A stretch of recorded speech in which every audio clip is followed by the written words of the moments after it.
This is the season where motivation peaks and people everywhere are going to their nearest gym and signing up for that gym membership because they're gonna work out this year. And let's be honest, how likely is that goal gonna actually stick? If they're like most people, and honestly, like I was in the past, not that long. Well, why is that? Let's talk about it.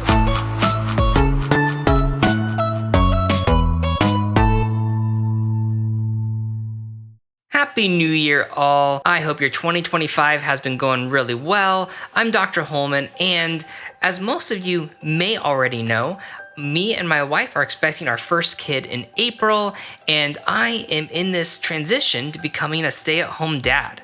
And so as I've been looking at this transition, I've been honestly digging a lot into goal setting and trying to figure out what I can do in preparation for my kid coming in April, and especially just preparing for being a stay-at-home dad, which is obviously something I've never done before. So like any good behavioral scientist, I decided to dig into the literature and try to figure out what exactly is out there and what makes for good goals, what makes for goals that you'll actually follow through in achieving, and how do you actually do that? And so, here's what I learned. Edwin Locke and Gary Latham developed this theory called goal setting and task motivation, which is comprised of multiple factors that can lead to positive goal outcome. I'm just going to touch on a few of these factors. Goals that are specific and challenging tends to lead to better performance than vague or easy ones. Locke and Latham also highlighted multiple moderators that influence goal success. The first one they highlighted is goal commitment. So goal commitment reflects the individual's determination to achieve a specific goal, particularly ones for challenging tasks. So for instance, goals that are perceived as personally meaningful or aligned with one's values tends to lead to greater commitment towards the goal. Another moderator is feedback. Feedback provides essential information on progress, enabling individuals to adjust their strategies or effort levels to meet goals. Another moderator is task complexity. So task complexity basically talks about if your task or your goal is really complex, you're less likely to achieve it. And so what your better bet is going to be breaking that complex goal into different smaller goals. Now, one really important thing is this idea of self-efficacy. It might sound cliche, but it's kind of true. If you believe you're able to succeed in the goal, you're more likely to then succeed in the goal. If you're approaching the goal like, I don't know, I might try to work out 3 times a week, yeah, you're not gonna do it, right? If there's no belief, there's no conviction, if there's no desire to actually move towards that goal, you're less likely to do it. And then that links into a lot of other stuff that we won't really dig into much in this video, but a lot of it has to do with our openness to fail and our openness to be imperfect.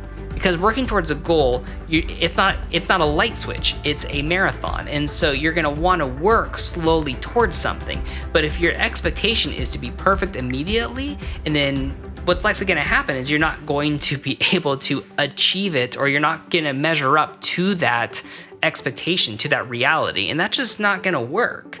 And so that's one of the key factors in goal setting is being able to believe in yourself and to take the feedback when you're not achieving what you need to achieve, and allow yourself to fail so that way you can learn from it and continue building. Easier said than done, but Okay, so how can we take all of that information and apply it to making goals for 2025? So let me explain how I did it. The first thing I did was I set annual goals, which are overarching complex goals that align with what I value and what I really want to achieve for this year and years to come. I broke these up into different segments, and I'll just kind of highlight some of them. So for health, drop 2 pant sizes. For personal, read/listen to 40 books. I then took those goals and I broke them into these quarterly milestones.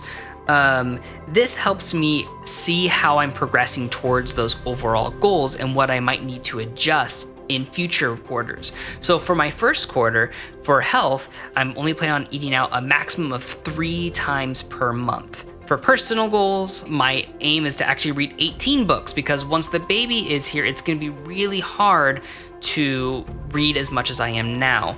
Lastly, weekly steps. Every week, I write out what I want to accomplish that week with my quarterly goals in mind.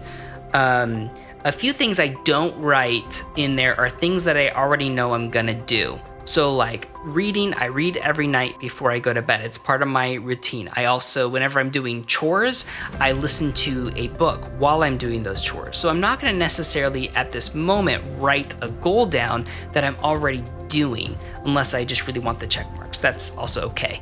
The thing that I will do that's much harder is I don't like to exercise. It's not really something that I enjoy doing, but I know it's healthy and I know I get a lot of energy from it. So I do have a goal written down in there to work out 4 times this week. After that week is done, I'm then gonna look at it and I'm gonna figure out what worked and what didn't work and then make adjustments. This allows me to not be as rigid with my goals. This allows me to be flexible and be constantly changing and figuring out what works for me, and instead of trying to stick to a specific plan that may not be working as well as it could. So yeah, those are my 2025 goals, or at least some of them. I'm really excited for this year of transition, and I will definitely keep you updated on how things work out and as time progresses. Thanks for watching. If you liked what you saw here, please hit that like and subscribe button along with that little notification bell to receive a notification when my next video will be released. Also, please let me know in the comments how you're setting your goals up this year and what have you found that has worked for you in the past and maybe what hasn't worked for you in the past. Until next time, stay curious and take care. Bye.